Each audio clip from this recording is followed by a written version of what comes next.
दोस्तों इस वीडियो में हम देखेंगे कि कैसे हम घर बैठे बैठे स्टेट बैंक ऑफ इंडिया की जो मोबाइल बैंकिंग एप्लीकेशन है ना, कैसे उस एप्लीकेशन को हम एक्टिवेट कर सकते हैं और कैसे उस एप्लीकेशन का इस्तेमाल करके मान लो किसी को भी हमने फंड ट्रांसफर करना है, योनो एप्लीकेशन से मान लो मेरे को घर बैठे बैठे ही ऑनलाइन कोई फिक्स डिपॉजिट करवानी है, यानी 100 प्रकार की चीज़ें हैं जो मैं बैंक मेरे को एक तरह से अगर मैं इसकी मोबाइल बैंकिंग एप्लीकेशन को एक्टिवेट कर लेता हूँ ना, तो मेरे को बैंक नहीं जाना पड़ेगा। 80 से 90% ऐसे काम है जो मैं घर बैठे बैठे ही कर सकता हूँ, तो बहुत ज़रूरी है और बहुत अच्छी इसकी एप्लीकेशन है।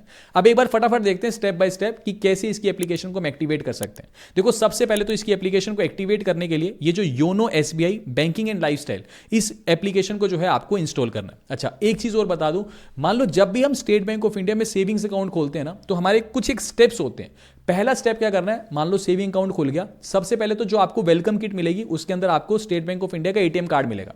सबसे पहले तो आपको एटीएम मशीन में जाना है। एटीएम मशीन में जाने के बाद सबसे पहले तो उस एटीएम कार्ड को आपको एक्टिवेट करना है, क्योंकि मोबाइल बैंकिंग एप्लीकेशन के लिए भी मेरे को एटीएम कार्ड की जरूरत पड़ेगी। सबसे पहला काम यही करना है कि एटीएम कार्ड को एक्टिवेट करना है। एक बार एटीएम कार्ड एक्टिवेट हो गया, फिर दूसरा काम क्या करना है, मेरे को स्टेट बैंक ऑफ इंडिया की मोबाइल बैंकिंग एप्लीकेशन को एक्टिवेट करना है, जो इस वीडियो में हम देख रहे हैं। एक बार मोबाइल बैंकिंग एप्लीकेशन एक्टिवेट हो गई, फिर मेरे को तीसरा काम करना है इंटरनेट बैंकिंग एप्लीकेशन को एक्टिवेट करना है। यह काम होने के बाद आपकी बैंकिंग कंप्लीट हो जाती है और मेरे को नहीं लगता कि इसके बाद कभी बैंक एक आधी बार जाना पड़ जाए तो पड़ जाए, वरना नहीं पड़ेगा, क्योंकि सारे के सारे काम जब मेरे घर बैठे बैठे हो जाएंगे, मेरी मोबाइल बैंकिंग एक्टिवेट हो गई, एटीएम कार्ड एक्टिवेट है ही है और इंटरनेट बैंकिंग एक्टिवेट होगी, तो ऑल टुगेदर मेरा सारा काम कंप्लीट हो जाएगा। ठीक है, खैर सबसे पहले इस वीडियो में हम मोबाइल बैंकिंग एप्लीकेशन देख रहे हैं, तो इसको मेरे को इंस्टॉल कर लेना, इस ऐप को। ठीक है जी, ऐप इंस्टॉल हो गई। उसके बाद ये कुछ एक बेसिक परमिशंस मांगेगा, तो यहाँ पे वाइल यूजिंग द ऐप आप परमिशन दे देना।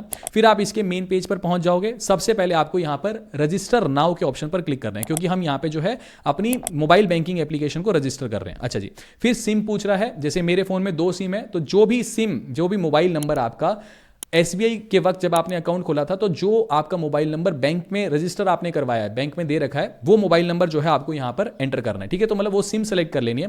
सिम सेलेक्ट करने के बाद ये ऑटोमेटिकली वेरीफाई कर लेगा उस मोबाइल नंबर को। ठीक है जी, उसके बाद यहां पे क्या बोल रहा है, allow YONO SBI to send and view SMS messages, तो यहां पे आपको अलाउ के ऑप्शन पे क्लिक करना है। फिर ये टाइम लेगा आपके मोबाइल नंबर को वेरीफाई करने के लिए। इस पेज से आपको एग्जिट नहीं करना। कई बार ये क्या करता है ना, टाइम ज्यादा भी ले लेता है, कई बार 10-15 सेकंड में भी कर देता है, तो आपको इस पेज से एग्जिट नहीं करना, क्योंकि एग्जिट करोगे फिर दोबारा से प्रोसेस शुरू होगा। कई बार मैं वही बोल रहा हूं, कई बार टाइम ज्यादा लेता है, चाहे 5 मिनट भी ले ले, आप फोन साइड में रख देना, ये होता रहेगा अपने आप। ठीक है, उसके बाद ये वेरीफाई कर लेगा आपके मोबाइल फोन को। फिर यहां पे क्या बोल रहे हैं, create your SBI internet banking credentials.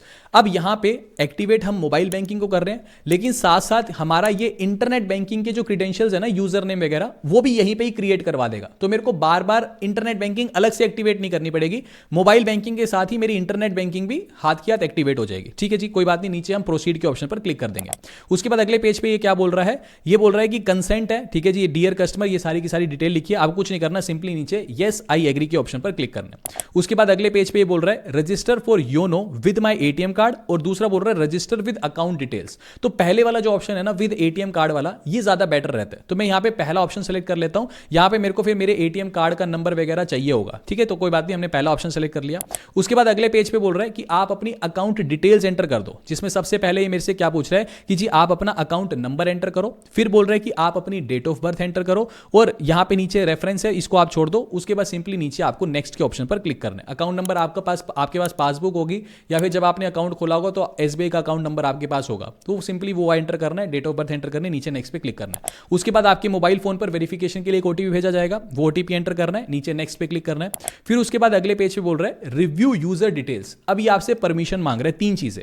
पहला बोल रहा है कि जो आपकी मोबाइल बैंकिंग एप्लीकेशन जो अभी एक्टिवेट होएगी, उसमें आप क्या चाहते हो। पहला तो बोल रहे हैं कि सिर्फ व्यू, यानी सिर्फ मैं देखना चाहता हूं मेरी स्टेटमेंट कैसी दिख रही है, मेरे कितने पैसे कटे, व्हाटसोएवर। ठीक है, ये सारी चीजें हैं, लेकिन मैं किसी को भी पैसा ट्रांसफर नहीं कर पाऊंगा, कुछ भी नहीं कर पाऊंगा एक्टिविटी, फाइनेंशियल एक्टिविटी। पहला तो ये बोल रहा है, ये हमें सेलेक्ट नहीं करना। दूसरा बोल रहा है लिमिटेड। लिमिटेड में क्या बोल रहा है, besides inquiry you can do fund transfer within own accounts, यानी थोड़ी बहुत इंक्वायरी कर सकते हो, बैलेंस वगैरह चेक कर सकते हो, फंड ट्रांसफर कर सकते हो, लेकिन अपने ही अकाउंट में, जैसे एसबीआई से अपने आईसीआईसीआई के अकाउंट में ट्रांसफर कर लिए खुद के, यानी आपके खुद के नाम के अकाउंट्स में ही ट्रांसफर कर सकते हो, यानी लिमिटेड चीजें हैं। और तीसरा कह रहा है फुल, एफडी भी बनाओ, पैसा भी भेजो, इंश्योरेंस परचेज करना है, जो मर्जी करो। तो हम ऑब्वियसली बात है जब एक्टिविटी इसलिए कर रहे हैं कि अपनी बैंकिंग को ईज करने के लिए, तो हम तीसरे वाले ऑप्शन को सिलेक्ट कर लेंगे, फुल वाले ऑप्शन को। ठीक है जी। उसके बाद अगले पेज पे क्या बोल रहे हैं, एटीएम कार्ड की डिटेल्स बोल रहे हैं, please enter last 6 digits of your ATM card. तो जो आपका एटीएम कार्ड मिला होगा एसबीआई की तरफ से, वहां पे एटीएम नंबर लिखा होगा। ठीक है,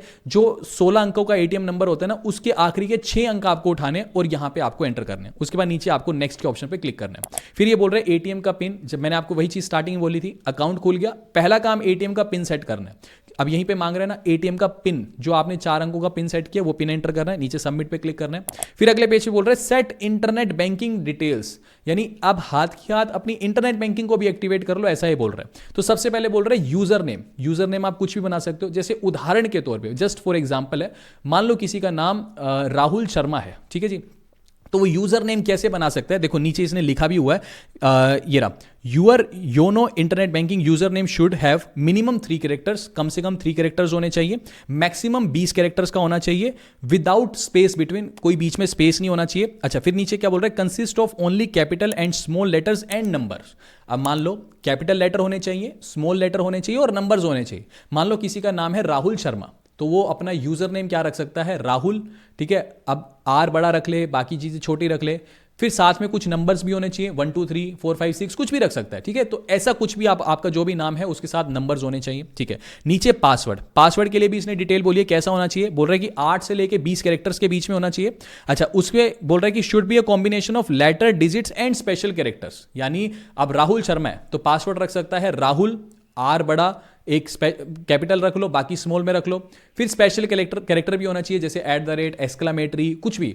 फिर उसके बाद नंबर भी होना चाहिए 4 5 6, तो ऐसा कुछ, जैसे मान लो राहुल, फिर एक्सक्लामेटरी 1 2 3, कुछ भी ऐसा पासवर्ड आप रख सकते हो। ठीक है, कम से कम 8 कैरेक्टर का होना चाहिए।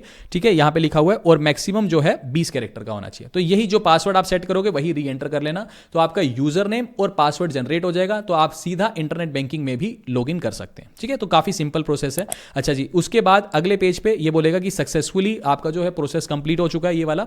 बस आपको एम पिन सेट करना है। एम पिन क्या है, ये अब यूजर नेम और पासवर्ड, ये तो क्या हेल्प करेगा मेरे को इंटरनेट बैंकिंग में लॉगिन करने के लिए। एम पिन क्या काम करेगा मेरे को जब मैं अपनी मोबाइल बैंकिंग एप्लीकेशन में लॉगिन करूंगा, उसका भी तो एक पिन चाहिए ना मेरे को एंटर करने के लिए, वो एम पिन है। तो मैं नीचे यहां पे सेट एम पिन पे क्लिक करूंगा, अगले पेज पे कंसेंट फॉर्म खुल जाएगा, इसको नीचे की तरफ स्क्रॉल डाउन करना है, नीचे चेकबॉक्स को सिलेक्ट करना है और नीचे नेक्स्ट के ऑप्शन पर क्लिक करना है।